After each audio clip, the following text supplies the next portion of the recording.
वंदे लोक तिलकं सात्वत वार्ता विभूषणं अमर कृत्युत्सारणं प्रबुद्धं लोक जीवनं प्रणय प्रमत्तयाग दीपनं वंदे जीवन जीवनं सत्पुरुषम। জয় গুরু। আজকে এই সৎসঙ্গে আমাকে শুভজিৎ দা ফোন করেছিলেন যে বেহালার থেকে যেটা অনুষ্ঠিত হয় সেখানে থাকার জন্য। আমি আগে তো কিছুদিন আগে কথা হয়েছিল, তখন তো সময় দিতে পারিনি, আসলে কিছু ব্যস্ততাও আছে। আর এখন তো এত অনলাইন সবাই যুক্ত হচ্ছেন, আমার মনে হয় যে কস্মিন কালে এত সৎসঙ্গ, যদি ব্যক্তিগতভাবে আমরা সবাই ভাবি, নিজেদেরকে চিন্তা করি যে আমরা এক একটা দিনে, মানে আমার তো এক এক দিন এমনও হয়েছে যে সকালে আবার সন্ধ্যাবেলায় দুটো, মানে তিনটে চারটে করে সৎসঙ্গ। যাই হোক, শুনতে তো ভালো লাগে সারাক্ষণ, কিন্তু এই বলতে হলে তখনই একটু মনে হয় যে আসলে ওই যে ব্যাপারটা যে খেতে ভালো লাগে কিন্তু রান্না করে দিতে, এটা একটা অদ্ভুত ব্যাপার। তো যাই হোক, তবুও আমার মনে হয় যে মায়েরা, মাতৃত্ব একটা এমন জিনিস যে দিয়েই তৃপ্তি পায়। তো আমি ধরে নেব যে আজকে আমি সব জায়গাতে তাই বলি যে এই ঠাকুরের কথা বলা মানে উপদেশ দেওয়া মোটেই নয় কো। আমি ধরে নিচ্ছি যে এই যে ঠাকুর যজনের সাথে যাজনটা জুড়ে দিলেন এই জন্যেই যে এটাও একটা টাইপ অফ যজন, কারণ ওটা যজনকেই পূর্তি করে, যজনটাকেই। যেরকম আমার একটা উদাহরণ ছোট্ট, যে গরু বা মোষ এই ধরনের প্রাণী যখন খেয়ে নেয়, খেয়ে নিয়ে খেতে হয়তো খুব বেশি হলে 10 মিনিট 15 মিনিট 20 মিনিট হয়তো খেলো, খাবার পরে সেই ঘন্টার পর ঘন্টা জাবর কাটে। এই জাবর যদি তাকে না কাটতে দেওয়া হয় তাহলে কিন্তু সে হয়তো মারা যেতে পারে, ওর খাবার যা খেয়েছে সেটা হজম হবে না। তার মানে যজন হচ্ছে এমন একটা জিনিস যে যা খেলাম, আর যাজন যদি না হয়, আর যাজন মানেই হচ্ছে অ্যাকশন, অ্যাক্টিভিটি। তো এই সক্রিয়তা, মানে ওই সৎ যিনি আমার হৃদয়ে প্রতিষ্ঠিত আমি করার চেষ্টা করলাম, সেটা যদি সৎ ক্রিয়তায় যদি পরিণত না হয়, কর্মে যদি সেটা পরিণত না হয়, তাহলে কিন্তু সেটা বদহজমও হতে পারে। তো সেই জন্য ঠাকুর বারবার এই যে কর্মের মধ্যে দিয়ে আমরা ঠাকুরকে যাই উপলব্ধি করছি, আজকে এই পরিস্থিতিতে আমাদের কর্ম বলতে গেলে অনেকটা সোশ্যালি যতটা আমরা অ্যাক্টিভিটিস আমাদের ছিল, সেটা যে কারণেই হোক এখন অতটা নাই। আশা করব যে এই যে আমরা যেই অনলাইন সৎসঙ্গের মাধ্যমে যাই আহরণ করছি, এটা কিন্তু ওই গরুর খাবারের মতন, যে এই যা এখন পেট ভরছে বা যা বোধ বুদ্ধিতে যেগুলো আমাদের উদ্বোধন হচ্ছে, সেইটা যেন আমাদের পরিবেশের ওই মানে ডাইনামিক একটা অ্যাক্টিভিটিজের মধ্যে যেন পরিণত হতে পারে।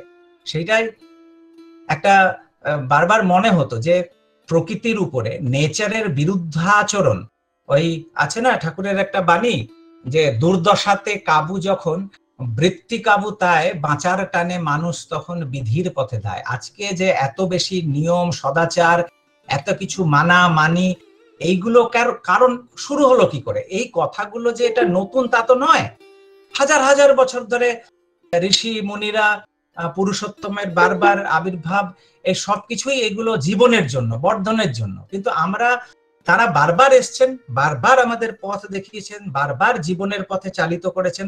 আমরা আবার কিছুদিন পরই চলতে চলতে আবার বিস্মৃত হয়ে আমরা আবার সেই শয়তানের পথ ধরেছি। তো সেই কারণে প্রকৃতির বিরুদ্ধে যখন আচরণ করি, প্রকৃতিরও তো একটা অধিকার আছে, সেও তো একটু নড়ে চড়ে বসে। তো বলতে গেলে এই একটা সময় আমরা যখন লকডাউনটা প্রথম শুরু হলো, অনেক জায়গা থেকে দেখতে পেলাম যে প্রকৃতি কত সুন্দর হয়ে গেছে, আকাশ দেখা যাচ্ছে, যেখানে নীল আকাশ দেখা যেত না সেটা নীল আকাশ দেখা যাচ্ছে, প্রচুর জলে যেসব মাছ দেখা যেত না সেই সব সমুদ্রে সেই সব মাছ চলে আসছে, পলিউশন কমে গেছে, কত কিছু। তার মানে প্রকৃতি কিন্তু নড়ে চড়ে বসেছে নিজেকে অ্যাডজাস্ট করার জন্য। আমাদের জীবনও বহু কিছু যেটা আমাদের মনে হতো যে এছাড়া চলে না, কান মূলে বিধাতা দেখিয়ে দিলেন যে তোমাদের এছাড়াও চলে। আর এখন যেই যেই জিনিস আমরা যে ছাড়া চলে না, অ্যাকচুয়ালি সেটাই হচ্ছে মুখ্য। আমরা আমরা ইষ্টভৃতি ছাড়া চলে না, আমাদের মেডিটেশন ছাড়া, এইটাতে কিন্তু কোনো বাধা উৎপন্ন হয়নি। ঠাকুরকে নিয়ে, ঈশ্বরকে নিয়ে, ইষ্টকে নিয়ে যেই কর্ম, সেই কর্মে কিন্তু কোনো বাধা উপস্থিত হয়নি। হ্যাঁ, আমাদের বাজারু কর্মে অনেক বাধা উপস্থিত হয়ে গেছে, কারণ আমরা ওই বাজারে দৌড়াতে গিয়ে, বাজারের দৌড়ে আমরা কোথাও না কোথাও স্যাক্রিফাইস করেছি আমাদের সত্তাকে, আমাদের জীবনকে আমরা কোথাও না কোথাও স্যাক্রিফাইস করেছে। তাহলে সেই জায়গায় যেরকম প্রকৃতি নড়ে চড়ে বসে, এই যে নানা রকমের প্রকৃতিতে যে ক্যালামিটিস গুলো হয়, তার মানে হচ্ছে মানে আমাদের যা যা এতদিনে যা যা হয়েছে সবকিছুই কিন্তু বুঝতে গেলে ওটা প্রকৃতি নিজেকে ঠিক করে রাখতে চায়, নিজেকে বারবার করে অ্যাডজাস্ট রিঅ্যাডজাস্ট করতে চায়। আমাদের জীবনের সত্তাও যিনি, আমাদের সত্তায় যিনি আছেন, প্রত্যেকটা ঘটে ঘটে যে ঈশ্বর আছেন, তিনিও সেই বেদনায় যখন আর্ত হয়ে ওঠেন তখন তিনিও নড়ে চড়ে বসেন। আর ওই বেদনা, ওই এরকম কোটি কোটি বেদনা যখন ঘনীভূত হয়, তখন দেখা যায় কোনো একটা দম্পতির ওই ভাবনায় সংগঠিত হয়ে তাকে টেনে নিয়ে আসে এই ধরাধামে। আর যুগে যুগে তিনি আসেন সেই পথ, সেই জীবনের পথ, সেই সত্তার পথ আমাদেরকে দেখাতে। আমরা আবার একটা ঠাকুরের বাণী আছে যে যেই প্রয়োজন করছে শিথিল, যেই প্রয়োজন করছে শিথিল, ইষ্ট স্বার্থ প্রতিষ্ঠার নেহাত জানিস সেইটি তোর ডাকছে খুলে মরণদ্বার। যেই প্রয়োজন করছে শিথিল, ইষ্ট স্বার্থ প্রতিষ্ঠার নেহাত জানিস সেইটি তোর ডাকছে খুলে মরণদ্বার। ইষ্ট স্বার্থ প্রতিষ্ঠা তোর, ইষ্ট স্বার্থ প্রতিষ্ঠা তোর যায় তলিয়ে যেইখানে, মরণ হানায় আসছে বিপাক ওই পথেতে সেই টানে। আজকে যে এই মৃত্যু, আজকে যে এই মরণ চারিদিকে আমাদের সামনে ধেয়ে আসছে, তার কারণই হচ্ছে যে ইষ্ট প্রতিষ্ঠা কোথাও না কোথাও গন্ডগোল হয়েছে। আর এই ইষ্টটা কি? ইষ্টটাই হচ্ছে যেরকম একটা শরীর, এই যে সম্পূর্ণ একটা শরীর, এটাতে কতগুলো অঙ্গ আছে, প্রত্যেকটা অঙ্গ একটা জিনিসকে ফুলফিল করে। আমি যদি বিজ্ঞান হিসেবেও যদি ভাবি, তাহলে সমস্ত অঙ্গ পৃথক পৃথক ভাবে কাজ করে। এটা যেরকম সত্য, আবার এটাও সত্য যে এই প্রত্যেকটা অঙ্গ পৃথক পৃথক ভাবে কাজ করেও সে সব অঙ্গগুলো একসাথে সামগ্রিক ভাবে দেখা যায় যে ব্রেনকে ফুলফিল করে, ব্রেনকে নারিশ করে। সেই জন্য এই সমস্ত অঙ্গের কর্মই হচ্ছে যে তারা সজাগ থেকে তারা চায় মস্তিষ্কটা যেন ঠিক থাকে, ব্রেনটা যেন ঠিক থাকে। তাহলে দেখা যাচ্ছে যে দুটো কর্ম আছে। এই যে আমাদের বিভিন্ন অর্গানস, আমাদের শরীরের বিভিন্ন অঙ্গগুলো তারা পৃথক পৃথক ভাবে ভালো থাকতে চায়। কিডনি ভালো থাকতে চায়, লিভার ভালো থাকতে চায়, হার্ট ভালো থাকতে চায়, প্রত্যেকটা অঙ্গ তারা কিন্তু সুস্থ সবল থাকতে চায়।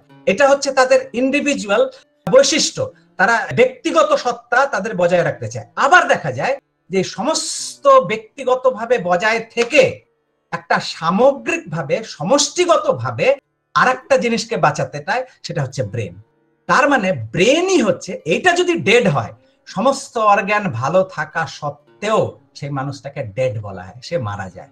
তাহলে এই ব্রেনটাকে সেই রকম ভাবে আমাদের জগৎটাও তাই, আমরা সমস্ত ব্যক্তিগতভাবেও আমরা বেঁচে থাকতে চাই, আবার ওই ব্যক্তিগতভাবে বেঁচে থেকে এই সমস্ত সত্তার যিনি প্রতীক যে ঈশ্বর, আর সেই আকাশের ঈশ্বর না, তিনি যখন ধরাধামে আমাদেরই মতন সত্তা হয়ে সেই অনন্ত যখন সসীম হয়ে যখন নিজেকে সীমায়িত করেন, তখন আমরা তাকে বোধ করতে পারি। নালে ওই অব্যক্ত ঈশ্বর আমার বোধের মধ্যে, আমার জানার মধ্যে আসতে পারেন না। তাহলে ওই অনন্ত ঈশ্বরেরই আমি পুজো করছি, ওই অব্যক্ত ঈশ্বরেরই আমি পুজো করছি, কিন্তু আমি তখনই সেটাকে বোধে আনতে পারবো যখন তিনি ব্যক্তভাবে আমার সম্মুখে উপস্থিত আছেন। তাহলে দেখা যাচ্ছে এই সমস্ত বিশ্ব ব্রহ্মাণ্ড ওই একটা শরীরের মতন, সেইখানে প্রত্যেকটি সত্তা ব্যক্তিগতভাবে ব্যষ্টিগতভাবে বেঁচে থাকতে চায়, কিন্তু এই বেঁচে থাকার কর্মে দেখা যায় যে সমষ্টিগতভাবে যেই পরম সত্তাটাকে বাঁচিয়ে রাখার প্রয়োজন, সেইখানে গন্ডগোল হয়ে যায়। আর ওই ব্রেন যখন গন্ডগোল হয়, তখনই এই ধরনের দুর্বিষহ এই মৃত্যু সামগ্রিকভাবে সমস্ত সৃষ্টিকে তখন কাঁপিয়ে দেয়। আর আজকে যেই পরিস্থিতিতে আমরা পড়েছি তার কারণই হচ্ছে যে ওই পরম সত্তা ওই মস্তিষ্কের খোরাকা। ঠাকুর ওই জন্য এই কথা বলছেন যে কি যেন, মনটা দুষ্ট হলেই জানিস রোগের আথাল হয়। তার মানে ওই ব্রেন, মস্তিষ্কটা সব থেকে প্রথমে রুগ্ন হয় মস্তিষ্ক। তার মানে সব থেকে প্রথমে আমাদের দ্বারা আঘাতপ্রাপ্ত হয়েছেন সেই ঈশ্বর, সেই ঈশ্বরের বিধি। বিধি আঘাত প্রাপ্ত হওয়া মানেই বিধাতার গায়ে সেটা পড়া। আর আমরা ওই বিধাতাকে কষ্ট দিয়েছি, আমরা বিধাতাকে ওই বেদনা দিয়েছি, যেই কারণে আজকে আমরা ব্যক্তিগত যতগুলো ছোট ছোট ছোট ছোট অর্গ্যানস গুলো সবকটা গন্ডগোল পেকে গেছে, সবকটা সত্তা আজকে আমরা এরকম ভাবে পীড়িত হয়ে আছি। আমরা চেষ্টা করছি যেন আমরা ওই মস্তিষ্কটাকে উর্বর করে রাখতে পারি। আর এই সমস্ত বিশ্ব ব্রহ্মাণ্ডের মস্তিষ্ক হচ্ছেন সেই পরম পুরুষ, সেই পরম দয়াল, সেই আমাদের জীবনের আদর্শ, যাকে আমরা প্রিয় পরম বলে, যে আমাদের জগৎ, আমাদের জীবনের যাই কিছু আমরা করি না কেন সবচেয়ে প্রথমে হচ্ছেন তিনি। তাহলে সেই সামগ্রিকভাবে আমরা চেষ্টা করি যেন তাকে যেন আমরা বাঁচিয়ে রাখতে পারি। তাকে বাঁচিয়ে রাখা মানেই হচ্ছে, তাকে রাখা মানেই হচ্ছে তাকে আমার জীবনে তার যে অনুশাসনগুলো, তার অনুশাসনগুলোকে, তার বিধিগুলোকে, সেই সমস্ত প্রচুর আলোচনা হয়, প্রচুর আমরা কথা জানিও বহু কিছু। এমন নাই যে আমরা জানি না, আমরা কিন্তু জানি। কিন্তু ওই ব্যাপারটা হচ্ছে ভালোবাসা। ওই ভালোবাসাটা কোথাও না কোথাও খাঁকতি হয়, যার জন্য বৃত্তিতাড়িত আমরা হই, আর আমাদের চলায় তখন খাঁকতি থেকে যায়। আশা করব যে আমরা এই ঠাকুরের বিভিন্ন রকম কথা আলোচনা যাই করি না কেন, সেই সব করার মূল উদ্দেশ্য কিন্তু ওই একটাই, যে আমরা যেন কর্মে, আমরা যেন সেই জিনিসকে কর্মে প্রেরিত করতে পারি। এইটা যেন, ঠাকুরকে একবার জিজ্ঞাসা করা হয়েছিল, কি জিজ্ঞাসা ঠিক না, কথা প্রসঙ্গে একটা কথা চলছিল, মানে কথা হতে হতে হতে হতে হঠাৎ যেন একটু ভারাক্রান্ত হয়ে গেছিলেন, যে মানুষের এইরকম ইয়ে দেখে, যে তিনি যেরকম ভাবে চাইছেন আমরা সেইভাবে হয়ে উঠতে পারছি না। তখন ঠাকুর বলছিলেন যে, ঠাকুরকে একজন বললেন যে, ঠাকুর আপনি যা চাইছেন, আপনার যা ইচ্ছা, সেইগুলো তো আমরা কিছুতেই সেটা করতে পারছি না। তাহলে এটাতে কি, মানে আপনার তো কখনোই এই ব্যথা, এই বেদনা আপনার তো কখনোই শেষ হবে না, এই বেদনা তো আপনার চিরকাল, এই বেদনা আপনার থেকে যাবে। তখন ঠাকুর বলছেন যে আমি বিশ্বাস করি আমি যেমন যেমন ইচ্ছা করি ঠিক তেমনি তেমনি হতে পারে। ঠাকুর বলছেন যে আমি বিশ্বাস করি আমি যেমন যেমন ইচ্ছা করি ঠিক তেমনি তেমনি হতে পারে। অবশ্য আপনারা যদি আমার ইচ্ছাটাকে আপনাদের ইচ্ছা করে নেন। কি সাংঘাতিক কথা! আমরা কিন্তু অ্যাকচুয়ালি আমার নিজের ইচ্ছার মতন তাকে চালনা করার চেষ্টা করি। আমার দুঃখ হয়েছে, ঠাকুর আমাকে বাঁচিয়ে দাও। আমার কষ্ট হয়েছে, ঠাকুর আমার এই কষ্ট দূর করে দাও। ঠাকুর আমার এটা অসুবিধা আছে, ঠাকুর এটা করে দাও। কই, আমরা তো কখনো গিয়ে বলি না যে ঠাকুর আমাদের যাই হোক না কেন তুমি যা চাও তাই আমার জীবনে মূর্ত হোক। একটা ঘটনা, সেই আমরা সবাই জানি, এই ঘটনা নিয়ে কতবার আলোচনা করেছি, যে একজন তার পুত্র সন্তান তার কত কিরকম ভাবে ইয়ে হয়েছিলেন, যে একেবারে মৃত্যু সজ্জায়, ডাক্তার জবাব দিয়ে দিয়েছে, সে কাঁদতে কাঁদতে এসে বাবাই দাদাকে এসে এখানে নিবেদন করে যে আপনি বাঁচান, নালে হবে না। তখন বাবাই দাদা তাকে বলেন যে আপনি যান, আপনি ঠাকুরের কাছে যান, পার্লারে ঠাকুরের ঘরেতে, আর ওখানে ঘরের সামনে গিয়ে ঠাকুরকে বলেন যে ঠাকুর আমি জানি না আমার সন্তানের কিসে মঙ্গল, তোমার যদি মনে হয় যে তার মৃত্যুতে মঙ্গল তাহলে তুমি তাকে মৃত্যু দাও, তোমার যদি মনে হয় তার জীবনে মঙ্গল তাহলে তুমি তাকে জীবন দাও। আমার কোনো ইচ্ছা নেই, আমার কোনো চাহিদা নেই, তোমার যা ইচ্ছা তাই মূর্ত হোক, তাই হোক। এইটা বলে আর আপনি যান, আপনি এই প্রার্থনাটা করেন। তারপরে সে তো কান্না কাটি কত কিছু করছিল, আর বাবাই দাদার এই দৃপ্ত একটা প্রেরণা পেয়ে তিনি ঠিক যা যা বাবাই দাদা বলেছিলেন সেরকম ভাবে তিনি নিবেদন করেন এখানে ঠাকুরের কাছে, ঠাকুর আমার আর কোনো ইচ্ছা নাই, তুমি যা চাও তাই হোক, তুমি যা চাও সেটাতেই আমার মঙ্গল বলে তারপরে গিয়ে, যাই হোক, তারপরে অনেক ঘটনা দেখা গেল যে একেবারে ফ্রম নো হেয়ার সেই বাচ্চাটা আবার ফিরে আসে, আর বহাল তবিয়তে এখন খুব মনে আনন্দে আছে, শরীর মন সব দিক দিয়ে সুস্থ আছে, ভালো আছে। এটাই হচ্ছে মোক্ষম কথা। আমরা কি জানি যে আমাদের কিসে মঙ্গল? তাই ঠাকুর বারবার করে বলছেন যে ঠাকুর এরকম প্রার্থনা, আমাদের প্রার্থনা কিন্তু এটাই। সারা জগৎ কিন্তু ওই মানত করে, আমাদের এখানে একটাই মানত, যে পরম পিতা আমি জানি না আমার কিসে মঙ্গল, আমি জানি না আমার কিসে ভালো, তুমি যা চাও তাই যেন আমার জীবনে মূর্ত হোক, তোমার ইচ্ছাটাই যেন আমার ইচ্ছা হয়ে ওঠে। এই জন্যই ঠাকুর বলছেন কতটা এই পরম পিতার এটা কথা, যে তিনি কি বলছেন, বলছেন যে আমি বিশ্বাস করি আমি যেমন যেমন ইচ্ছা করি ঠিক তাই তাই হতে পারে।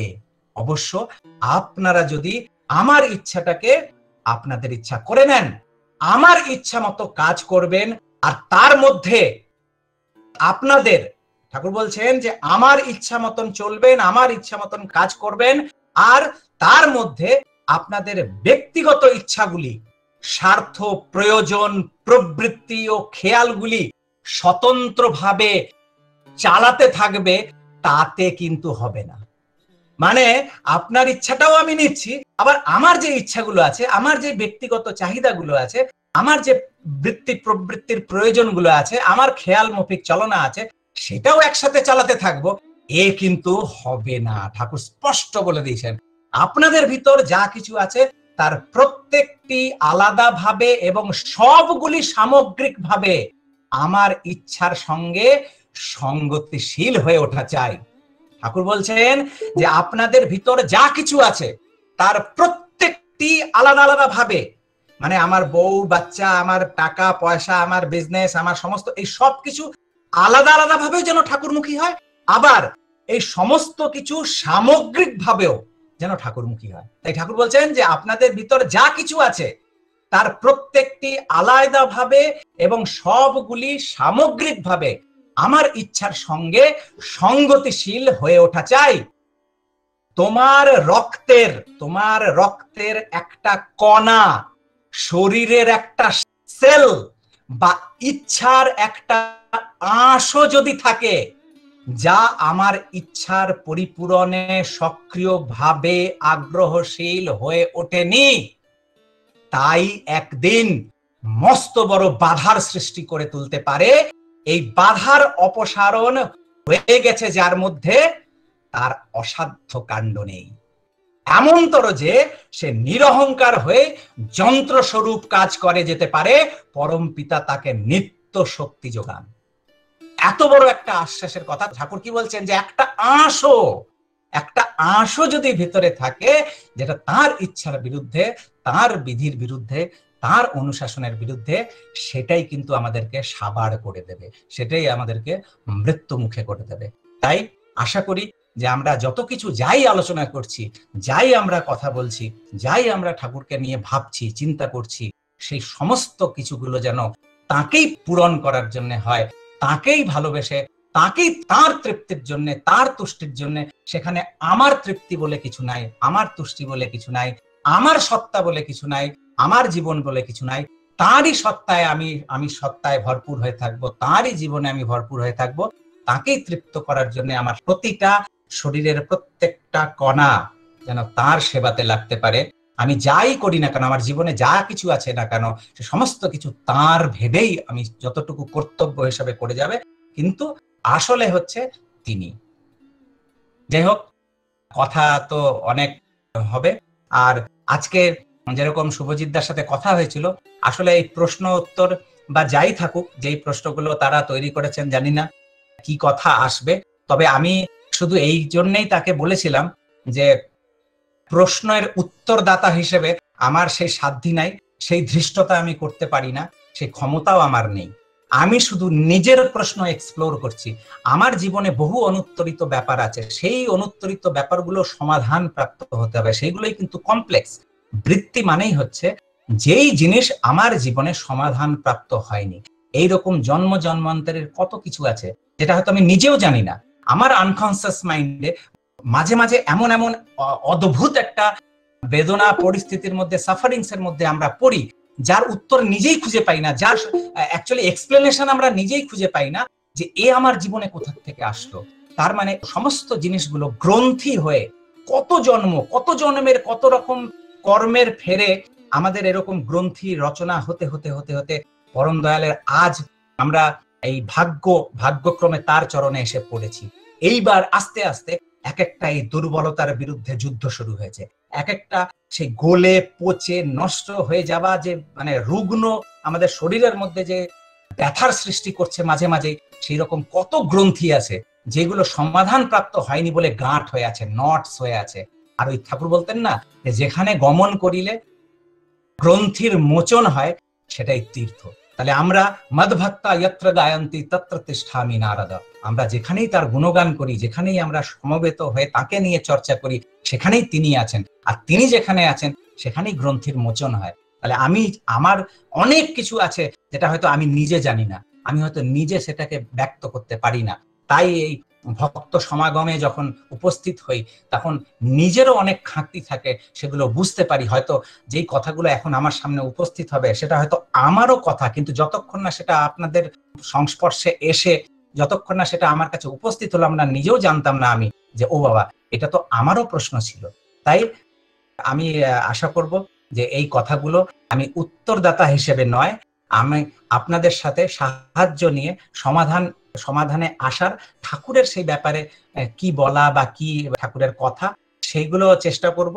আর কোথাও যদি কোনো খাঁটি থাকে, ত্রুটি থাকে, সেগুলো সম্পূর্ণভাবে আমার চেষ্টা করব আমরা সবাই মিলে সেগুলো এখন না পারলে আবার ভবিষ্যতে চেষ্টা করব সেগুলোকে ইয়ে করার। তো শুভজিৎ দা, শ্রী ঠাকুরকে আমরা সবাই পুরুষোত্তম বলি, পরম প্রেমময় বলুন, পুরুষোত্তম বলুন, পরম পুরুষ বলুন, বিভিন্ন ভাবে তাকে আমরা আখ্যা দিয়ে থাকি। পুরুষোত্তম কাকে বলবো? আর এই ভারতবর্ষ তো প্রচুর গুরু নিয়ে ভারতবর্ষের জায়গা। আর্য ভারতবর্ষে কুলগুরু, সদ্গুরু, কুলগুরু, পাবক গুরু এবং বিভিন্ন রকম গুরুর সেখানে সমাহার আছে। তার মধ্যে আমরা সদ্গুরুর কথা শুনছি, পুরুষোত্তমের কথা শুনছি। তা এই সব গুরুর মধ্যে পুরুষোত্তমকে কি করে আমরা জানতেই বা পারবো, চিনবো কি করে? যে পুরুষোত্তমকে চেনার কি আলাদা কোনো সিম্বল আছে বা সাংকেতিক কোনো জায়গা আছে যেটা থেকে বুঝতে পারবো যে আমার ঠাকুর পুরুষোত্তম? এই কথাটা আসলে আমরা ছোটবেলার থেকে তো এসব ভাবিনি। যেহেতু আমার জন্ম ঠাকুরবাড়িতে, এই মাটিতে, আমরা ছোটবেলার থেকেই এই সমস্ত জিনিসগুলোই যেন জীবনের একটা অঙ্গ হয়ে আছে। যে আমি যখন মার সাথে ছিলাম তখন প্রশ্ন ওঠেনি যে আমার মা কেন, মা এটাই কি আমার মা, এই প্রশ্নটা আসেনি, কখনোই আসেনি। এটাই আমার বাবা, এই প্রশ্ন আসেনি, কারণ সেটা ছোটবেলার থেকে এটাই আমার মা, এটাই আমার বাবা, ওইরকম ভাবে তো প্রত্যেকটা মানুষেরই তাই হয়। পরবর্তীকালে যখন জ্ঞান হয় তখন বন্ধু নিতে হয়, বউ নিতে হয়, বর নিতে হয়, এই সব কিছু তখন আমরা বাছার চেষ্টা করি যে আমার বর কেমন হবে, আমার বউ কেমন হবে। ইভেন আমরা সন্তানও যদি নিতে চাই সেটারও কি বিধি আছে, সেই বিধি হিসেবে সেই রকম ভাবে ভাবনা চিন্তা করে আমরা অনেক কিছু ম্যানিপুলেট করি। কিন্তু মা বাবা এটার জন্য আমরা কিছু করি। তো আমার মনে হয়, আমার ব্যক্তিগতভাবে যদি জিজ্ঞাসা করা হয়, তো এই ভাবনা তো কখনোই আসেনি যে, কিন্তু ছোটবেলার থেকে এটা মাথায় ঢুকে গেছে ঠাকুরই সবকিছুই যাই করি। স্কুলে পরীক্ষা আছে, ঠাকুর প্রণাম করে যাচ্ছি, জন্মদিন আছে, ঠাকুর প্রণাম করে যাচ্ছি, বাড়িতে একটা লেবু গাছ লাগিয়েছি, প্রথম লেবু হলো, ঠাকুরকে দেবো আগে। সমস্ত কিছুর মধ্যে জীবনের একটা অঙ্গ হিসেবে। সেই জন্য আমার মনে হয় যে যেই জেনারেশন সেই পরিবেশে জন্ম নিয়েছে, ঠাকুরের পরিবেশে, তাদের ভাবনাটা তখন আসে না। যখন বিপরীত পরিস্থিতির মধ্যে যখন আমরা পড়ি, যখন স্কুলে গেলাম, কলেজে গেলাম, বাইরের জগতে গেলাম, তখন এই প্রশ্নগুলো আসলো। যখন অন্য লোকে যখন জিজ্ঞাসা করছে তখন আমি ভাবলাম যে তাই তো, আমি আমার জায়গায় ভেবে, কিন্তু তারা তো তার অবস্থায় ভাবছে, তারা সে ঠাকুরকে কেন ঠাকুর ভাববে? আমার তো নয় ভাবনার কারণ আছে, তার তো ভাবনার কারণ নেই। তাহলে কি রকম ভাবে, সেই কি বৈশিষ্ট্য কি হতে পারে যেটাকে সত্যি সত্যি বলা যেতে পারে যে পুরুষোত্তমের এটা গুণ? তো আমি ঠাকুরের কথাই ধরবো, কেননা এখন যা যা বললেন শুভজিৎ দা, আমার কথা যদি ব্যক্তিগতভাবে একটু তিনি প্রশংসা করে থাকেন বা যাই করে থাকেন, আমি একেবারে ধরছি না, এটা সমস্ত কিছু ঠাকুরের। যা ভালো সবকিছু ঠাকুরের, যা ত্রুটি বিচ্যুতি সেগুলো সব আমার। আর যেই সব কথা বললেন সেগুলো আমার গুরুজনরা, যারা আমাকে ছোটবেলার থেকে হাত ধরে, আঙুল ধরে, সেই আমার মাতৃদেবীর দুগ্ধপান থেকে শুরু করিয়ে, আর পরবর্তীকালে যা যা এই পুতুলটা গড়ে তোলার জন্য, প্রাণ প্রতিষ্ঠা করার জন্য যাদের যাদের যোগদান আছে, সমস্ত মানুষরা, বেশিরভাগ মানুষই তারা কিন্তু শ্রী শ্রী ঠাকুরের পুত তনুর সুবাস পাওয়া মানুষ, এত কাছের মানুষ, তাদের হাত ধরেই বড় হয়েছি। সেই জন্য আমার নিজস্ব বলে আমি ধরি না, সেই গুরুজনরাই যেরকম ভাবে অনুশাসিত করেছেন সেইটুকুরই ফল তাদেরই, সেটা আমার কিছু নাই। আর যা খাকতি আছে সেই বিচ্যুতিগুলো আমার, সেটা আমি ধরে নিচ্ছি। তো তো যেই কথাগুলো চেষ্টা করব বলার, সেইগুলো ঠাকুরের, যদি মেলে ঠাকুরের সাথে তাহলে সেটা ঠাকুরের, সে দায়িত্ব কিন্তু আমাদের প্রতি প্রত্যেকের। সেই জন্য নিজের দাঁড়ায় দাঁড়ানো প্রত্যেক জনের খুব প্রয়োজন আছে, যেন আমরা প্রত্যেকে নিজের দাঁড়ায় দাঁড়াতে পারি, যে নিজের বোধের দ্বারা সবকিছু কিন্তু অনুভব করতে হবে। আর ঠাকুরের সবকিছু দেওয়া আছে, এমন কোনো কিছু নাই যেটা ঠাকুরের বলা নাই। এমনকি ঠাকুর যে এমনি এমনি বললেন যে তোমরা যদি ঠিক ঠিক যা যা বললাম তোমরা যদি ঠিক ঠিক করো তাহলে আগামী 10,000 বছর অব্দি আর কিছু লাগবে না। তিনি আসতে হবে না তা না, কিন্তু কেননা এই পালন করানোর জন্য আবার তিনি আসতে পারেন, আবার কান ধরে কান মোলা দিতে হতে পারে। কিন্তু ঠাকুর বললেন যে যা দেওয়া হয়ে গেল এই এই জীবনটায় যদি ঠিক ঠিক পালন করি আগামী 10,000 বছর অব্দি আর কিছু লাগবে না। তার মানে চিন্তা করে দেখলে ভাবা যায় যে ঠাকুরের যা যা বলা আছে, যেগুলো রেকর্ডেড অলরেডি হয়ে গেছে, তার জীবদ্দশায় ঠাকুর সবকিছু কিন্তু রেকর্ড করে দিয়ে গেছেন, প্রিন্ট মাধ্যমে বা যেরকম করেই হোক। তাহলে যা যা আছে সেগুলো আমার তো কখনো কখনো মনে হয় যে আগামী মানে 100 বছর, 200 বছর, 500 বছরে এমন অনেক সমস্যা আছে যেগুলো আমরা এখনো কল্পনায় আনিনি। সেই সমস্যাটা যখন আসবে সেই সমস্যারও সমাধান ঠাকুর দিয়ে গেছেন, যেটা আমরা এখনো জানি না, কিন্তু দিয়ে গেছেন। ওই জন্যে জগতের এমন কোনো কিছু নাই আমাদের চোখের মধ্যে বা আমাদের কল্পনার মধ্যে যেই সম্বন্ধে ঠাকুর বলে যাননি। যদি আমরা একটু এক্সপ্লোর করি, আমরা যদি একটু মেডিটেশন করি, নাম ধ্যান করি, অধ্যয়ন অধ্যাপন করি ঠাকুরের যেই বলাগুলো, সেই বাণীগুলো যদি নিত্য পাঠ করি, তার জীবনের সাথে যদি অ্যাকোয়েন্টেড হই, তিনি কেমন ছিলেন, তার প্রত্যেকটা এক একটা ভক্ত মানুষ তার জীবনের উপরে যে তার আলোটা পড়েছিল সেইটাই এক একটা ঠাকুরের জীবন, সেইগুলো নিয়ে যদি আমরা সেই আলোকে আলোকিত হই তাহলে দেখা যাবে যে এইগুলো আমরা পেতে পারি। সেই নিজের বোধেই বুঝতে হবে সবকিছুতে। যাই হোক, এই কথায় আসছি। তো এই কথাটা যে পুরুষোত্তম, এটা আমি ঠাকুরের একটাই গল্প, ঠাকুরের একটা ছোট্ট গল্প, সেই গল্প দিয়ে আমি আমার এটা আমার মাথায় এসেছে, অনেকবার এই কথাগুলো শুনেছি। তো ওই গল্পটাতে আমার মনে হয়েছে যে এই গল্পতে স্পষ্ট আছে পুরুষোত্তমের ক্যারেক্টারিস্টিক্স। এই গল্পটা আবার ঠাকুর বলছেন, যদিও এই গল্প আমি কোথাও খুঁজে পাইনি যে এটা আকবর বীরবলের গল্প হিসেবে এটা বলা, কিন্তু জানি না এটা আকবর বীরবলের না কোথাও, কিন্তু আমি কিন্তু কোথাও খুঁজে পাইনি এই ঘটনাটা কোনো গ্রন্থে বা বইয়ে। কিন্তু ঠাকুর এই গল্পটা বলছেন, মানে আকবর বীরবলের কোনো গল্পতে পাইনি। এটা ঠাকুর বলছেন যে একবার আকবর বীরবলকে তো আকবর খুব ভালোবাসতেন, তো ভালোবাসতেন মানে ওকে বেশি প্রেফার করতেন, কোনো অসুবিধায় পড়লে, সংকটে পড়লে, যেটা কেউ পারছে না সেটা বীরবল পাচ্ছেন। তো বীরবলের উপর একটু আলাদা স্নেহ ছিল, ভালোবাসা ছিল। সেইগুলো আবার অন্য পারিষদ যারা ছিলেন, পার্ষদরা, তারা আবার ঈর্ষার চোখে দেখতো, ঈর্ষালুর চোখে। তখন কি করলো, তারা এসে আকবরকে বললো যে আপনি এরকম ভাবে শুধুমাত্র বীরবলকে খালি ইয়ে করেন, আমরাও তো আছি, আমাদের তো জ্ঞান আছে, আমরাও তো বিদ্যা আছে, আমাদেরকে তো আপনি করেন না, এত বেশি বীরবলকে কেন আপনি প্রেফার করেন, ফেভার করেন? তখন আকবর বলছে আচ্ছা ঠিক আছে, যদি তোমরা বলছো দাদা ঠিক আছে, তোমরাই থাকবে, বীরবলকে বের করেছে। বলে বীরবল বলেন, বীরবল যাও, তোমার ছুটি, আজকের থেকে তোমার আর দরকার নেই, তুমি বাড়ি যাও। বললেন যে ঠিক আছে মহারাজ, আপনি যখন বলছেন দরকার নেই, আমি বাড়ি যাবো। বলে বীরবল চলে গেছেন বাড়ি। এবার এই 3জন লোক মনে হয় ছিল, সেই 3টে লোক এবার ওই বীরবলের স্থানে সে স্থাপিত হলো। এইবার যখনই কোনো কঠিন সমস্যায় আসেন তখন তো আকবর বীরবলের কাছে। একটি প্রজা এসে দাঁড়ালো আকবরের কাছে যে মহারাজ আমি একটা সমস্যায় পড়েছি, সেই সমস্যা আমার সমাধান কেউ দিতে পারছে না, আমি প্রচুর জায়গায় আমি চেষ্টা করেছি, আমি পাইনি। আর রাজার কাজ হচ্ছে প্রজার শঙ্কা নিবারণ করার, প্রজার দুঃখ কষ্ট বা যাই প্রশ্ন আছে সেটা নিবারণ করার, এটা রাজার কর্তব্য। তাই আমি যেটা কেউ পারেনি, আপনার কাছে এসেছি, আপনি আমার এটা নিবারণ করেন। তখন আকবর বললেন যে বলো কি? আমার 3টে প্রশ্ন আছে, এই 3টে প্রশ্নের উত্তর এখন অব্দি কেউ আমাকে দিতে পারছে না, আমাকে স্যাটিসফাই করতে পারছে না, আমাকে সন্তুষ্ট করতে পারছে না। সেই জন্য আপনি যদি এটা না, আপনি এটা প্লিজ করে, মানে দয়া করে আপনি করে দেন। তখন প্লিজ প্লিজ এগুলো মুখ থেকে বেরিয়ে যাচ্ছে, যে তখনকার দিনে আর প্লিজ কি ছিল। তো যাই হোক, এইগুলো ক্ষমা করবেন। তো সেটা গল্পটাকে খালি নেয়ার দরকার। তো তখন তারপরে ওই আকবর তো যখন ওই 3টে প্রশ্ন শুনে আকবরেরও মাথা ঘুরে গেল, যে এই প্রশ্নের উত্তর তো আকবর পাচ্ছে না। তখন এই মাথা ঘুরলেই তো বীরবল, এবার বীরবল নেই, এই 3জন, এই তোমরা উত্তর দাও। ওরাও ঘাবড়ে গেছে, উত্তর দিতে পারছে না। তখন আকবর রেগে গেছেন, বলছেন যে যদি 24 ঘন্টার মধ্যে যদি এটার উত্তর না দিতে পারো তাহলে তোমাদের 3জনকেই ফাঁসিতে চড়ে দেব। আর তো তারা তো ভয় পেয়ে গেছে, দৌড়ে দৌড়ে বীরবলের কাছে, মহারাজ আপনি বাঁচান, আমরাই এরকম ভাবে আকবরের কে ইয়ে করে আপনার নামে লাগিয়ে দিয়ে আপনাকে এরকম করেছিলাম, ক্ষমা করেন, আপনি যদি রক্ষা না করেন আমরা তো শেষ, আমাদের তো মহারাজ ফাঁসি দিয়ে দেবেন। এই কথাটা বলার পরে বীরবল বললেন আচ্ছা ঠিক আছে ঠিক আছে আমি যাব। পরের দিনকে বীরবল এসছেন দরবারে, তখন আকবর দেখে বলছেন কি বীরবল?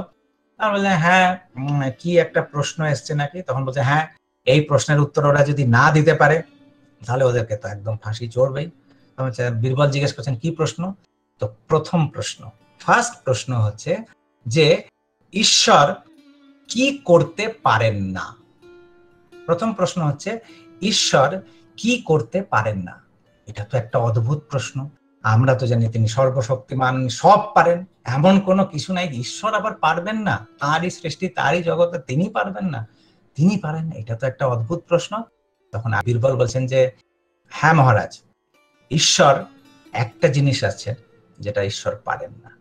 কি না? ঈশ্বর তার সাম্রাজ্য থেকে কাউকে বের করে দিতে পারেন না, মানে এক্সাইলে কাউকে দিতে পারেন না। তার কারণ কি? তার কারণ হচ্ছে ঈশ্বর তার রাজ্য থেকে বের যদি করেন, কোথায় রাখবেন? কোন এমন জায়গা আছে যেটা ঈশ্বরের না? তার মানে তিনি কাউকে বের করতে পারেন না। এটা হচ্ছে ঈশ্বর পারেন না। পুরুষোত্তমের এটা হচ্ছে প্রথম গুণ, যে তার জীবনে ডিনায়াল বলে কিছু নাই, রিজেকশন বলে কিছু নাই। তিনি ওই কি বলে যেটাকে, যে অ্যাডমিশন টেস্ট নেন না, যে এই পরীক্ষা দাও, এইগুলোতে যখন পাশ করবে তবেই তুমি আমার কাছে আসতে পারবে না। ওই পুণ্যপতির ওই কথাটা আমরা সবাই স্মরণ করতে পারি, যে পুণ্যপতি সেই মহাভাববাণীর অবস্থায় ঠাকুর কি বলছেন, হতে পারো তুমি গো হত্যাকারী, হতে পারো তুমি স্ত্রী হত্যাকারী, হতে পারো তুমি ব্রহ্ম হত্যাকারী, তুমি জগতের যতই বড় ঘৃণ্য পাপ করে থাকো না কেন, ভয় নাই, চলে আসো আমার কাছে, আমি তোমাকে সর্বধর্মান পরিত্যজ্য মামেকম শরণম ব্রজ অহং ত্বাম সর্ব পাপেভ্যো মোক্ষাস্মি মা শুচা। তুমি যাই করে থাকো না কেন, যেই তোমার কর্ম হোক না কেন, ভয় নাই, তুমি আমার কাছে আসো, আমি তোমার। তার মানে এই রিজেকশন বলে তার জীবনে কিচ্ছু নাই। তিনি ওই অভয়কে অভয়ানন্দ করতে চান না, তিনি অভয়কে তার বৈশিষ্ট্যে, তার অভয়ে রেখে তিনি সেই ঈশ্বরের পথে, সেই মানুষের পথে, মনুষ্যত্বের পথে উপনীত করে দেন। তার মানে ডিনায়াল বলে কিছু নেই, তুমি যেমন আছো তেমনই আসো, তিনি রিজেক্ট করতে পারেন না। এইটা হচ্ছে পুরুষোত্তমকে চেনার প্রথম গুণ, যে রিজেকশন নাই তার জীবন।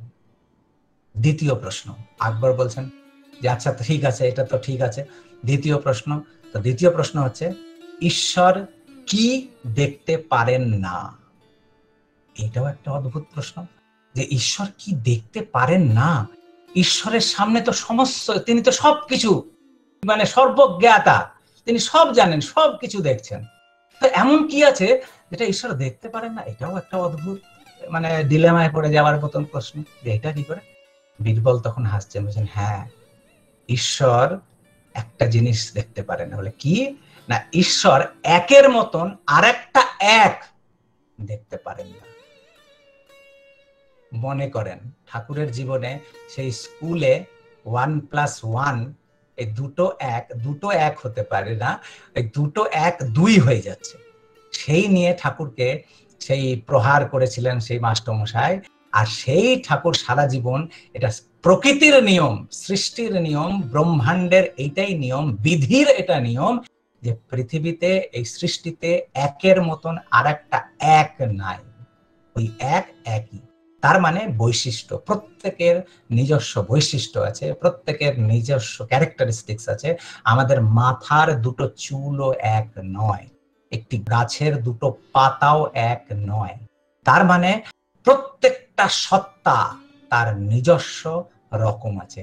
তাই ঈশ্বর কখনো একের মতন আরেকটা যেহেতু দেখেন না, সেই জন্যে তিনি কখনো আমকে জাম, জামকে কাঁঠাল, কাঁঠালকে পেয়ারা করার চেষ্টা করেন না। আম যাতে আরো ভালো আম হয়, জাম যাতে আরো ভালো জাম হয়, সেই চেষ্টাটা করেন। আবার এই আমের মধ্যেও যেটি ল্যাংড়া আম, সেটা আরো ভালো ল্যাংড়া হোক, যেটা হিমসাগর সেটা আরো ভালো হিমসাগর হোক। তার মানে তিনি হচ্ছেন বৈশিষ্ট্য পালি। এটা হচ্ছে পুরুষোত্তমের সেকেন্ড লক্ষণ, যে তিনি এই বৈশিষ্ট্যকে কখনো ক্ষুণ্ণ হতে দেন না। আর যেখানে বৈশিষ্ট্য ক্ষুণ্ণ হয় সেখানে দৃঢ় কণ্ঠে দৃপ্ততার আচরণে সেটা তিনি রেজিস্ট করেন, সেটা নিরোধ করেন, সেটা তিনি সহ্য করতে পারেন না, তিনি দেখতে পারেন না। একমাত্র যে কোনো জায়গায় বৈশিষ্ট্যের অপলাপ তিনি সহ্য করতে পারেন না, তিনি দেখতে পারেন না। এটা হচ্ছে একটা ঈশ্বরের এটা গুণ। আর আমার মনে হয় পুরুষোত্তমের এটা হচ্ছে দ্বিতীয় লক্ষণ, তিনি হন বৈশিষ্ট্যপালী। এইটা হলো পুরুষোত্তমের। তৃতীয় থার্ড প্রশ্ন হচ্ছে, আকবর বীরবলকে বলেন, আচ্ছা ঠিক আছে, এটাও খুব ভালো বললে, এবার তৃতীয় প্রশ্নের আমার উত্তর দাও। তো বলছেন যে, বলেন মহারাজ কি তৃতীয় প্রশ্ন? তখন বলছেন, ঈশ্বরের ইচ্ছাটা কি? এটাও একটা অদ্ভুত প্রশ্ন। সত্যি তো, ঈশ্বরের ইচ্ছা কি? তখন বীরবল হাসছেন মুচকি মুচকি, তারপরে মহারাজের সামনে গেলেন, হাত জোর করলেন যে, মহারাজ আপনার যা ইচ্ছা ঈশ্বরের তাই ইচ্ছা। আপনি যদি চান, আপনি হৃদয়ে দয়ার উদ্বোধন করে, বিশাল হৃদয় দেখিয়ে আপনি যদি চান, আপনার আপনার অন্তরস্থ ঈশ্বরের ডাক শুনে আপনি এই তিনজনকে ক্ষমা করে দিতে পারেন। আর যদি আপনার ইচ্ছা হয় তাহলে আপনি এদেরকে মৃত্যু দিতে পারেন। আপনার যা ইচ্ছা তাই ঈশ্বরের ইচ্ছা। তার মানে কি? তার মানে হচ্ছে কর্মপ্রধান জগৎ। তুমি যা করবে, কি জানো, তুমি যা করবে তা পাবে তেমনি তাহার ফল। তুমি যা করবে তার পাবে তেমনি তাহার ফল। এই তো বিচার ভগবানের, আকাশে ওঠে সাগর জল। তার মানে এই ঈশ্বরের বিধি হচ্ছে কর্ম, যা যেমন করবে তেমন পাবে। তিনি কর্মহারা জীবন। এই যে ওই পিসি সরকারের জাদুর মতন খিদে পেল, হাত এরম করলাম, এই নাও প্যারা খেয়ে নাও, তিনি কখনো সেই জিনিসকে প্রশ্রয় দেন না। না করে যে পেতে চায়, দুঃখ তার পিছিয়ে যায়। তার মানে হচ্ছে কর্ম, আমার ইচ্ছা, আমার যা ইচ্ছা হবে সেটাই হবে মূর্ত। তার মানে আমার ইচ্ছা কখন? যখন ওই বিধিটাকে আমি আমার জীবনে কর্ম সক্রিয়তা করে, ওই আজগবিতে তিনি বিশ্বাস করেন না, তিনি করেন কর্মে। ওই যে ঠাকুর বললেন একটু আগে, আমি জানি না এটাও হয়তো পরম পিতারই, আমি ওই জন্য বারবার আমার বিশ্বাস হয় যে আমরা যখন ঠাকুরকে সমক্ষে রেখে আমরা কোনো আলোচনা করি, তখন সেখানে ঠাকুরই থাকেন, ঠাকুরই কথা বলেন। যতটুকু যা কিছু প্রাপ্য সব তার, ত্রুটি বিচ্যুতি যেখানে হয় সেইটুকু শুধু আমার। ওই যে একটু আগে বললাম যে আমি বিশ্বাস করি আমি যেমন যেমন ইচ্ছা করি ঠিক তেমনি তেমনি হতে পারে। অবশ্য আপনারা যদি আমার ইচ্ছাটাকে আপনাদের ইচ্ছা করে নেন, তার মানে আমাদেরই কর্ম করতে হবে, আমাদেরই কর্ম করতে হবে।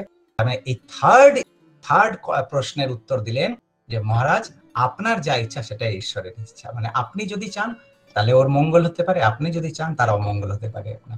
তখন তো খুব খুশি। আকবর বলে যে, বীরবল তুমি আমার চোখ খুলে দিলে, আমি এই তিনজনকে ক্ষমা করলাম, তুমি আবার তোমার স্থানে প্রতিষ্ঠিত হও।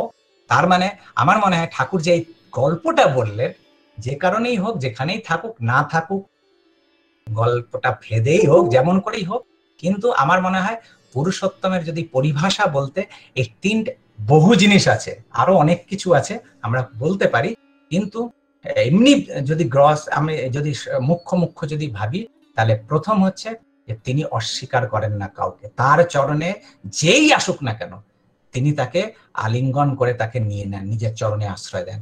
এটা হচ্ছে প্রথম। ডিনাইয়াল বলে কিছু নাই তার জীবনে।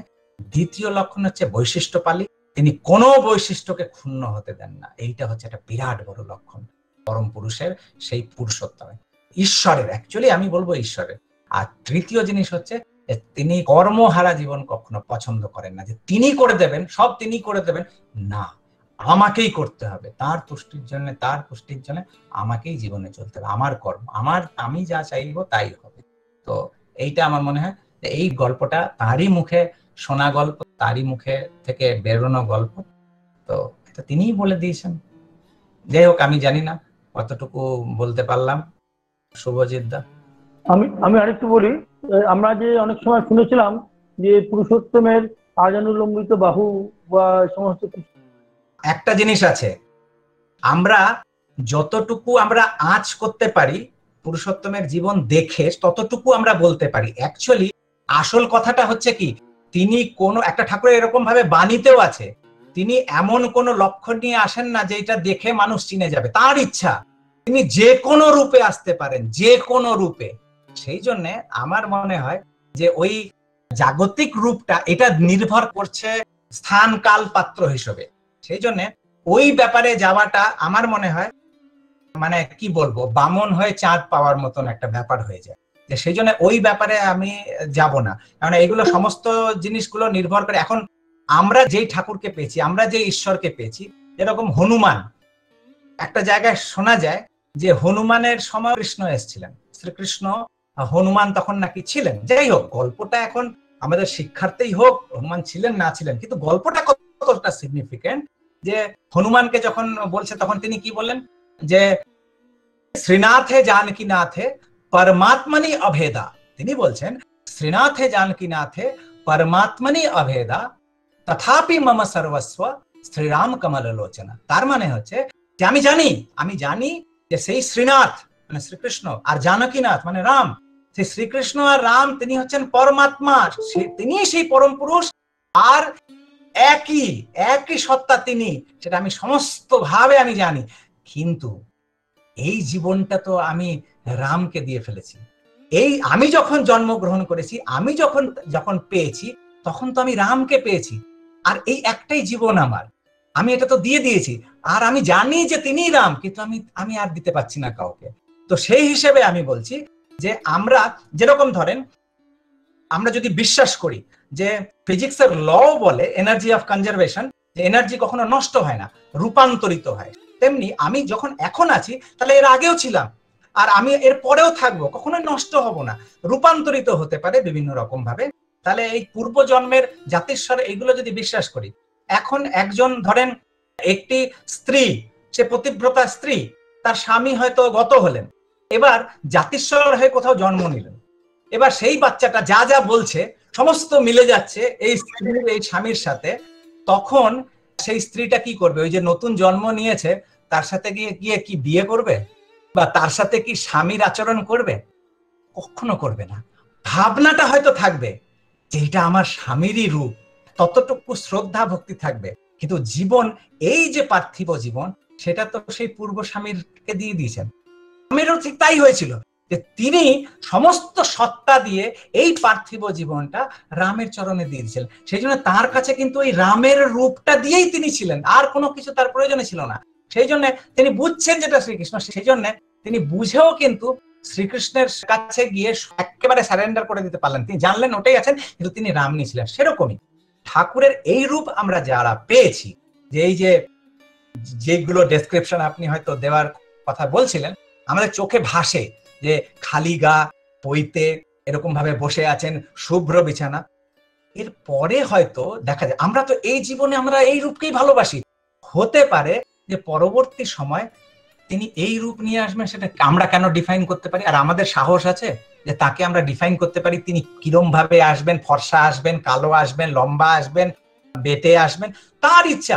হয়তো দেখা গেল যে যেখানে ঠাকুরের বাণীতেও আছে, যেখানে তুমি কল্পনাও করতে পারো না, যেখানে তুমি ভাবনায় আনতে পারো না, তিনি সেখানেই প্রকট হতে পারেন। তুমি যে রূপের চিন্তাই করতে পারো না, তিনি সেই রূপেই চলে আসতে পারেন। কি চিন্তা, সেটা তার ইচ্ছা। সেই জন্য আমি ওই জিনিসগুলো ব্যাপার জানি। কিন্তু এই কয়েকটা পয়েন্ট, মনুষ্যত্ব হিসেবে যে কয়েকটা পয়েন্ট আছে, সেই পয়েন্ট হিসেবে আমি এই কথাগুলো বললাম। বাকি এগুলো হচ্ছে যারা এগুলো নিয়ে চর্চা করেন, বিশ্লেষণ করেন, তারা করতে পারেন। কিন্তু আমি মনে হয় তথাপি আমি এই কথাগুলো বলেও বলছি যে এই কথাগুলো হচ্ছে একটা আভাস, আমরা সম্পূর্ণতাকে কখনোই বলতে পারি না। এই যাই বললাম এগুলো সবকিছুই হচ্ছে আভাস, যে হয়তো তাই।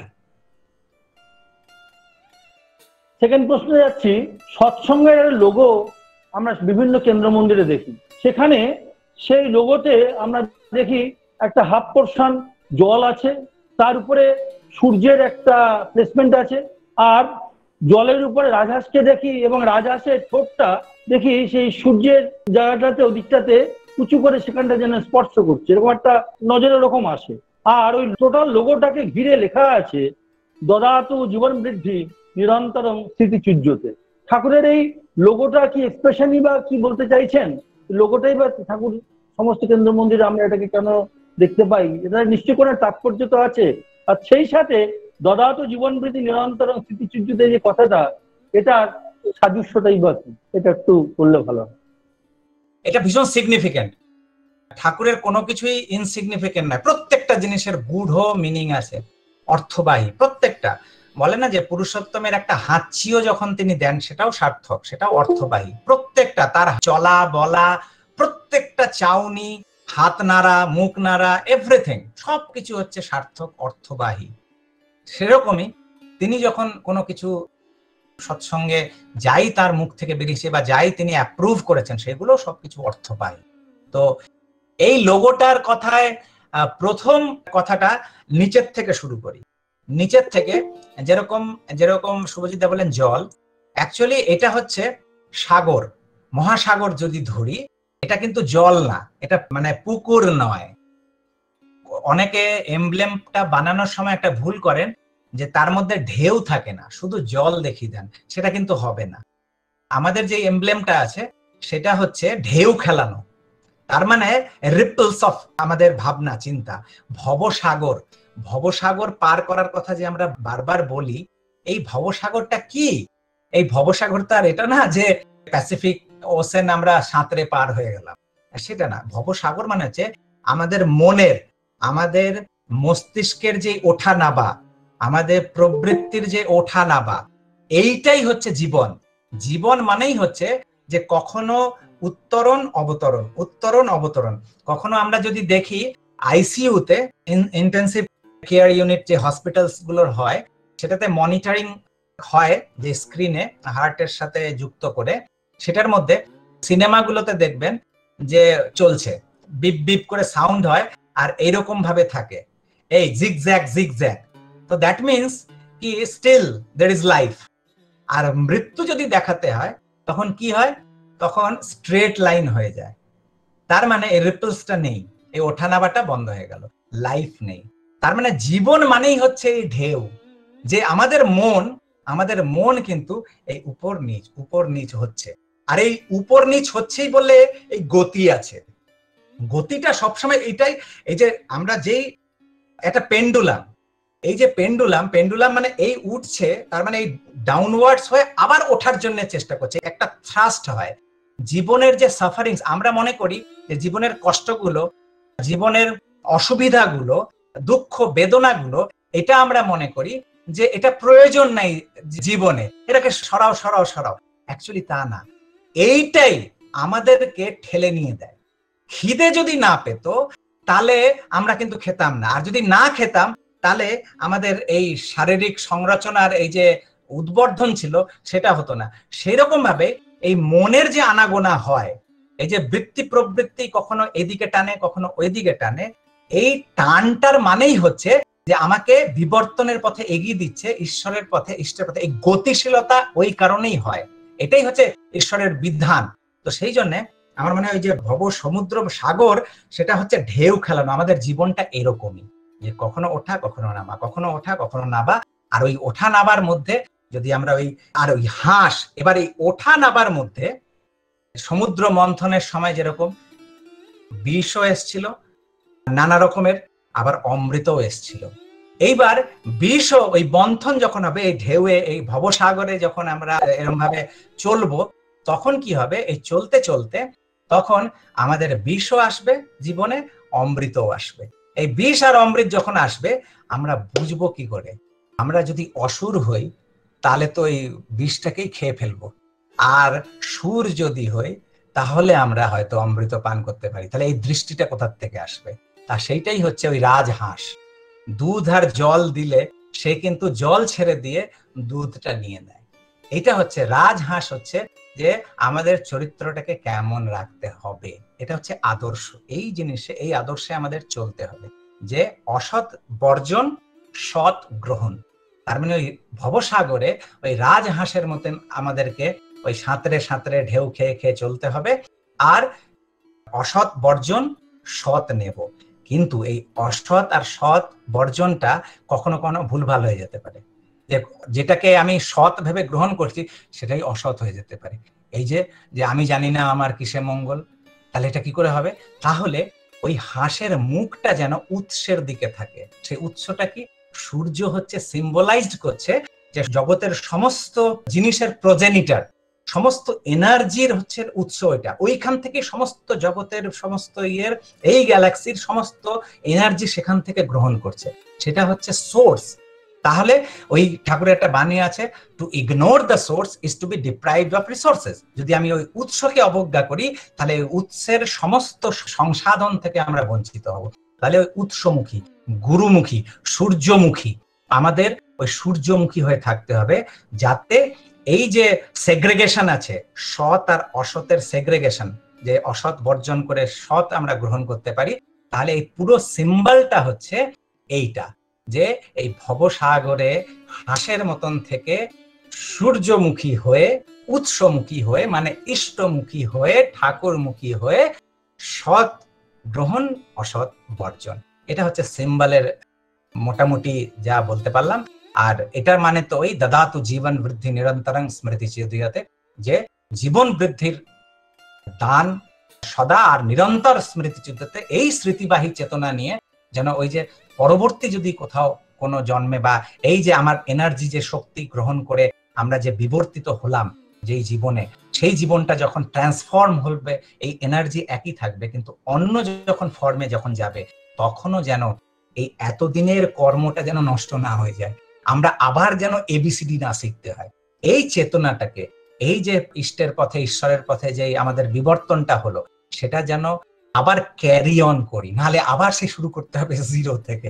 সেই জন্য এই স্মৃতিবাহী চেতনা আমরা যেন রাখতে পারি। আর ওই রাখতে পারবো তখনই সর্বসমক্ষে, এই যে হয় না, যে ভাব নিয়ে আমি এই শরীর ছাড়বো, সেই ভাবই আমাকে বিধায়িত করবে যে পরবর্তী। আর আমি যদি চাই সারা জীবন আমি এদিক ওদিক অন্য কিছু করে যাব, আর ঠিক শরীর ছাড়ার মুহূর্তে আমি ঠাকুর ঠাকুর ঠাকুর, যেন আমার ওই ভাবনাটা ঠিক জায়গায় নিয়ে, হয় না। ওই যেরকম একটা মানুষকে যদি জানতে হয় যে তার ভাষাটা কি, আচমকা একটা জোর ধাক্কা দিতে হয়, ফট করে মুখ থেকে যদি গালাগালিও বেরোয় তার নিজের ভাষায় বেরোবে। তার মানে ওই অন্তর্নিহিত প্রেরণ প্রবৃত্তি ওই আচমকা মুহূর্তে এসে যায়। তার মানে ওই মৃত্যুর সময় আর ওই শিশুর জন্মের জন্য যে স্ত্রী পুরুষ মিলিত হন, ওই দুটো সময় মনের ভাব তাই থাকে, যেটা অন্তর্নিহিত যে প্রেরণ প্রবৃত্তি যেটা আছে, যেটা আমার গাইডিং ফোর্স, যেটা আমাকে নিত্য, আমাকে যেটা আমার অভ্যস্ত হয়ে গেছি, যেটার সম্বন্ধে আমি নিজেই ওয়াকিবহাল না, যেটা আমার অটোমেটিক লাইফে হয়ে গেছে, সেটাই সেই সময় মোক্ষম হয়। তাই চেষ্টা করব যেন প্রতিটা সেকেন্ড, প্রতিটা মুহূর্ত, সারা বছর, সারা জীবন যেন প্রত্যেকটা জিনিসের মধ্যে যেন ইষ্ট থাকেন, যাতে ওই চরম জীবনের ওই চরম সময়গুলোতে যেন ওই ইষ্ট ভাবই যেন সব ভাবকে ছাপিয়ে ওই ভাবটা থাকে। তাহলে আমরা এই স্মৃতিবাহী চেতনা হয়েও পরবর্তী যেখানেই থাকি, যেমনই থাকি, আমরা এইটাকে ক্যারি অন করতে পারবো। তো আমার মনে হয় যে এই সিম্বলটা যেটা, সেটাও ফেলনা নয়, এই ছোট্ট সিম্বল, কিন্তু এইটা বলতে গেলে ঠাকুরের পুরো ইডিওলজি এই সিম্বলে আছে। যাই হোক, যা পারলাম সেইটুকু বললাম। পরবর্তী প্রশ্নে যাচ্ছি। বিদ্যমান আমরা যখনই হয়তো অনেক সময় গায়ন করতে বেরোই, বা একের সময় এক একটা পরিবেশে গিয়ে পড়ি, হয়তো কোনো একটা জায়গাতে গিয়ে পৌঁছেছি, কোনো এক অবস্থামান কোনো মানুষের কাছে, তার পয়সা করি কোনো অভাব নাই, যথেষ্ট পয়সা করি আছে, সচ্ছল পরিবার, বাড়ির মধ্যে একটা ভালো বন্ডিং আছে, বাবা মা আছেন, সন্তানরা বাবা মাকে যথেষ্ট শ্রদ্ধা করে, এবং একটা তাদের মতো করে একটা সংস্কার নিয়ে, যেটা বাইরে থেকে দেখলে হয়তো নিশ্চয়ই ভালো লাগে, এবং মানুষ তাকে সম্মান করে, শ্রদ্ধা করে, মানে। তো সেরকম জায়গাতে গিয়ে কোনো সময় যদি হয়তো মনে হয় যে এই বাড়িতে যদি ঠাকুর ঢুকতেন, তাহলে ঠাকুরকে পেয়ে এদের জীবনটা যেন আরো কত পরিষ্কার হয়ে যেত, আরো কত সুপার ফাইন লাইফ এরা লিড করতে পারত। আর ইষ্টমুখী জীবনের মধ্যে দিয়ে এরাও কত মানুষকে ঠাকুরের সাথে যুক্ত করে সেসব মানুষগুলোকে দুনিয়ার মধ্যে রক্ষা করতে পারতো। এই ভাবনা নিয়ে আমরা হয়তো সেই মানুষটাকে কোনো সময় ঠাকুরের কথা বলতে চাই বা বলার চেষ্টা করি। হয়তো সবসময় যে সাকসেস হই তাও নয়, হয়তো সেখান থেকে সেই জবাব আসে, ভালো তো আছি, আমরা তো বাবা মাকে মেনে চলি, বাবা মা আছেন। সেক্ষেত্রে কিভাবে ঠাকুরের কথা বললে কার্যকরী হয়, সে জিনিসটা যদি একটু আলোচনা করি। আমি একবার কলকাতার থেকে দেওঘর আসছিলাম, ট্রেনটা আছে ওই কুম্ভ এক্সপ্রেস, হরিদ্বার যে ট্রেনটা, ওটাতে আসছিলাম। ওইখানে সেই ট্রেনে কিছু যাত্রী ছিলেন, তারা এই কল্যাণীর দিকে বা এদিককার কোথাও বেশ কিছু অফিসার র্যাঙ্কের, তারা বন্ধু বান্ধব। তো তারা হরিদ্বার যাচ্ছেন বেড়াতে। তো আমরা একই কম্পার্টমেন্টে ছিলাম, একই সাথে ছিলাম। তো অনেক কথা হতে লাগলো, আর হতে হতে তো ওই কাক যদি আমেরিকাতে যায় তাহলে সে কাঁ কাঁই করবে, কোকিল যদি আমেরিকাতে যায় সে কুকুই করবে। তা আমাদেরও এরকম ব্যাপার, আমরা যেখানেই যাই আমরা ঠাকুর ঠাকুরই করি, সুযোগ সুবিধা পেলেই ঠাকুর ঠাকুর করি। মানে একটা নেশা টাইপের বলতে গেলে হয়ে যায়। যারা ঠাকুরকে নিয়ে চলেন সবারই একই গল্প, যে আমরা নেশার মতন ঠাকুরকে মনে করি। তো ওইখানেও সেরকম ভাবে ট্রেনে যেতে যেতে এইসব কথা, ঠাকুরের নাম আসেনি যে ঠাকুর বা এটা, কিন্তু ঈশ্বর ধর্ম এসব নিয়ে অনেক কথা হতে থাকলো। তার মধ্যে থেকে একজন তখন হঠাৎ বললেন, আচ্ছা এইসব ঠিক আছে, এগুলো বলা, কিন্তু কি দরকার আছে, আমরা তো ঠিকই আছি, আমাদের তো কোনো প্রয়োজন হয় নাই, তো চাকরি করছি, চাকরি করছি, এই ধরনের ব্যাপারই আর কি, যে সবকিছুই করছি, সবই তো ভালো আছি, তো আবার এর মধ্যে আবার এই জিনিসের কি প্রয়োজন। আমি তো মনে করি না, ওরা বলছেন যে আমি তো মনে করি না যে এগুলোর কোনো প্রয়োজন আছে। আমি তখন ওনাকে বললাম যে হ্যাঁ, যদি আপনি মনে না করেন ঠিকই, প্রয়োজন নাই। আমি তারপরে তাকে জিজ্ঞাসা করলাম, আচ্ছা ও কলকাতায়, মানে সেন্ট্রাল কলকাতার আশেপাশে বা কোথাও এরকম তারা ছিলেন, তাদের বাড়ি টাড়ি ছিল, ওখানেই থাকতেন। তো আমি তাকে জিজ্ঞাসা করলাম, আচ্ছা আপনারা যে কলকাতায় থাকেন, আপনাদের কলকাতায় থাকতে ভালো লাগে? হ্যাঁ, কলকাতায় আমার ভীষণ ভালো লাগে, আমরা খুব ভালো আছি। তাহলে কেন, আপনার নিঃশ্বাস নিতে অসুবিধা হয় না? না তো, আমার একদম অসুবিধা হয় না নিঃশ্বাস, আমার তো বেশ ভালো আছি। বললাম যে আমিও মাঝে মাঝে কলকাতা যাই, তো প্রথম 2-3 দিন, বিশেষ করে সেন্ট্রাল কলকাতায় আমি যেখানে উঠি, তো আমার প্রথম 2-3 দিন তো মানে প্রাণ মানে ইয়ে হয়ে ওঠে, নাক থেকে জল পড়তে থাকে, কোনো সময় আমার ব্রিদিং প্রবলেমও হয়েছে সাময়িক একটা, বিশেষ করে সেন্ট্রাল কলকাতার দিকটা এত পলিউশন, তো আমার নিঃশ্বাস নিতেও অসুবিধা হয়। তো আবার 3-4 দিন লাগে অ্যাকোয়েন্টেড হতে, তারপরে আস্তে আস্তে আস্তে আস্তে আবার একটু ধাতস্থ হয়ে, তবুও পুরোপুরি তো কখনোই হয় না, এটা আমার ফিল হয়। আপনারা এটা ফিল করেন না তাই না? যে না আমরা তো করি। আমি বললাম যে এই তো এবার আমি বললাম যে একটা কাজ করেন, যে আমি দেওঘরে থাকি, আর এটাও অনেকদিন আগেকার কথা বলছি, এখন তো তাও সব জায়গায় ক্লাইমেট চেঞ্জ এইসব হয়ে আসছে, যাই হোক। তো আমি বললাম যে আমি কিন্তু দেওঘরে থাকি, আর ছোটবেলা থেকে যেই শহরে থেকেছি সেখানে আমরা এই ঋতুগুলো, 6খানা ঋতু খুব প্রমিনেন্ট ভাবে আমরা এখানে দেখতে পাই, আর সবকিছু হচ্ছে রয়্যাল, যেরকম গ্রীষ্ম সেরকম বর্ষা সেরকম শীত, আর এত গাছপালা একটা প্রকৃতির মধ্যে আছে। তো আমরা ওইখানে থাকি। আপনি যদি কখনো সুযোগ হয়, 1 মাস হোক, 2 মাস হোক, 4 মাস হোক, 1 বছর একটু দেওঘরে থাকবেন। আমি তো জাস্ট দেওঘরের উদাহরণ দিচ্ছি আপনাকে, আপনি দেওঘরে না, আপনি যে হরিদ্বার যাচ্ছেন না, আপনি ওখানেও আপনারা থাকবেন, 1 বছর থেকে যান, তারপরে কলকাতা আসেন।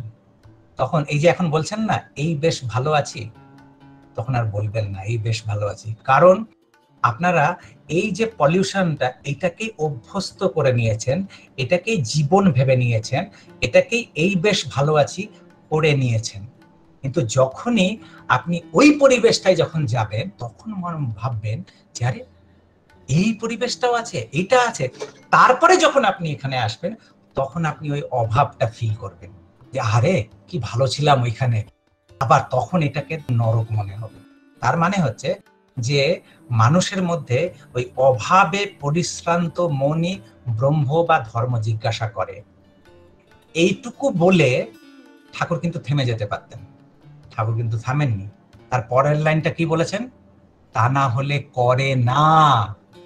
তাহলে ব্যাপারটা হচ্ছে যে একটা মানুষ, সে তো অভাব ফিল করছে না, তার জীবনে ঈশ্বরের অভাব নাই, সে ফিল করছে না। তাকে যতক্ষণ না আমি ফিল করাতে পারি যে অভাবটা কি। এবার একটা বাচ্চা, এই জল খা, এই জল খা, এই জল খাবে না, সে এসি ঘরে বসে আছে, সে একটা ইয়ের মধ্যে বসে আছে, তার খেতে ইচ্ছা করছে না, সে কেন খাবে? আরে চল একটু খেলি, চল তো বাইরে গিয়ে। তাহলে না না এখন খেল, আরে ক্রিকেট খেলবো, চল তো ক্রিকেট, তাহলে তো আমি যাবো। হ্যাঁ ক্রিকেট তো আমি খুব ভালো, চল একটু ক্রিকেট খেলি, মাঠে একটু দৌড় কর, আগে একটু ফ্রি হ্যান্ড করে নি, তারপরে তো ক্রিকেট খেলতে ইচ্ছে করবে। সে মাঠে দৌড়াচ্ছে দৌড়াচ্ছে দৌড়াচ্ছে, ক্রিকেট খেলছে, এই খেলতে খেলতে 15-20 মিনিটের মধ্যে সে ঘামে জব জব হয়ে গেছে, জল দাও জল দাও জল দাও। যেই জল খাওয়ানোর জন্য কত কিছু করছিলাম, সে নিজেই চাইছে এখন জল দাও, জল দাও, জল দাও, জল খাই। ঈশ্বরের ব্যাপারটাও হচ্ছে তাই, যে তার সামনে এমন প্রস্তুতি করতে হবে, এমন ভাবে তার সাথে আমার ব্যবহার করতে হবে, এমন ভাবে তার সামনে চলতে হবে, বা ছোট ছোট করে যদি তাকে সেই স্বাদ, সেই টেস্ট যদি দেয়াতে পারি। কিন্তু হঠাৎ করে দাদা একটু বসেন, একটু ঠাকুরের কথা শুনেন তো। ভাই ভাই কে আপনি, কেন শুনবো, কি দরকার পড়েছে? কই আমি কালকে অসুস্থ হয়েছিলাম, তখন তো একবারও আপনি জিজ্ঞাসা করতে আসেননি যে আপনি কেমন আছেন, আর আজকে হঠাৎ আপনি এসছেন, আপনার ঠাকুরের কথা আমি কেন শুনতে যাবো?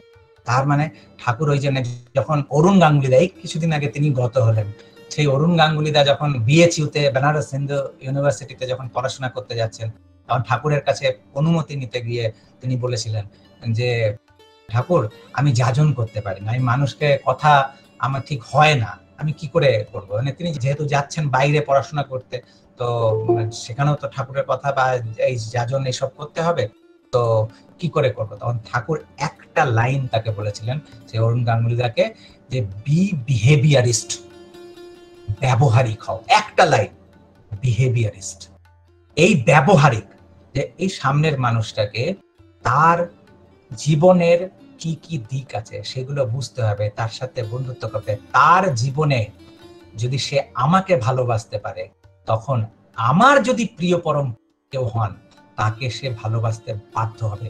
ওই জন্য ওই একটা কথা, যেটা আমি অনেক জায়গায় বলিও, ঠাকুরের কথা ওই ছন্দের মধ্যে যেটা আছে, যে তোমার চলা বলা এমন হবে, বিশ্ব জগৎ চেয়ে রবে, তোমায় দেখে সুধায় যেন, কি করিলে এমন হবে, এই তো জীবন। তোমার চলা বলা এমন হবে, বিশ্ব জগৎ চেয়ে রবে, তোমায় দেখে সুধায় যেন, কি করিলে এমন হবে, এই তো জীবন। তখন তুমি বলবে তাদের, সদ্গুরুকে স্মরণ করো, তার নির্দেশ আদেশ মেনে চলো, এই তো যাজন। তাহলে ব্যাপারটা হচ্ছে যে সেই সামনের মানুষটার মধ্যে যদি অভাব ফিল না হয়, তার মধ্যে যদি প্রশ্ন না জাগে, আমি উত্তর নিয়ে গিয়ে, আমি সমাধান নিয়ে গিয়ে তার সমাধান প্রাপ্ত হবে না।